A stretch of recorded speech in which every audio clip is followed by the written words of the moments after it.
یہ اللہ تبارک و تعالیٰ کی ایک سنت ہے کہ جو جس مجلس میں اٹھتا بیٹھتا ہے اللہ تبارک و تعالیٰ اس مجلس کا رنگ اس پہ چڑھا دیتے ہیں. یہ سنت ہے. اس کی میں ایک سادہ سی مثال دیا کرتا ہوں.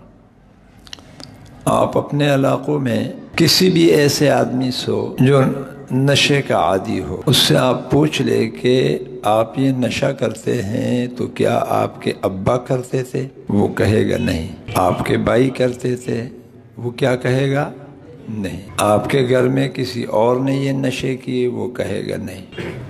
تو کیا آپ کو کسی نے اس نشے پر کوئی کتاب سنائی ہے، ترغیب دی ہے؟ تو وہ کیا کہے گا؟ بولو. کیا آپ کو کسی نے نشہ کرنے پر کوئی فائدے سنائے ہیں؟ تو وہ کیا کہے گا؟ تو آپ حیران ہو کے کہیں گے آپ کا ابا بھی نہیں، بھائی بھی نہیں، گھر میں بھی کوئی نہیں، کسی نے آپ کو فضائل بھی نہیں سنائے، کسی نے ترغیب بھی نہیں دیا، فائدے بھی نہیں سنائے، تو پھر آپ کیسے نشہ پینے پہ عادی ہو گئے؟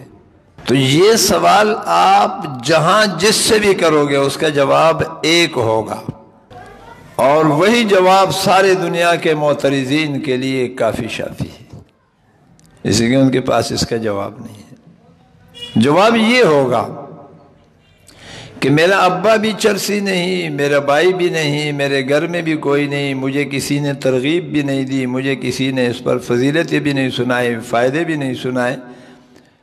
میرا ایک دوست تھا، وہ نشہ کرتا تھا،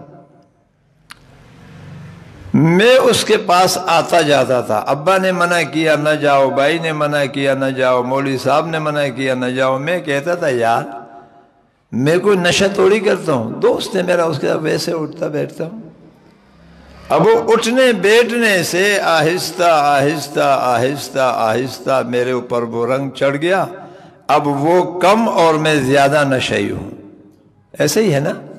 بولو کہ نہیں کوئی اور راستہ ہے؟ اب کسی بھی نشے والے سے پوچھو تو اس کا جواب یہ ہوگا. تو اگر نشے والے کی مجلس میں آنے جانے سے جس کے پیچھے شیطانی کردار ہے، کچھ دنوں کے مجلس سے، نشست و برخاست سے وہ اثرات اور وہ رنگ منتقل ہو جاتا ہے، تو اگر اللہ کی نسبت سے اللہ والوں کی مجلس میں آنا جانا رہے جس کے پیچھے رحمانی کردار ہے، تو کیا خیال ہے رنگ منتقل ہوگا کہ نہیں ہوگا؟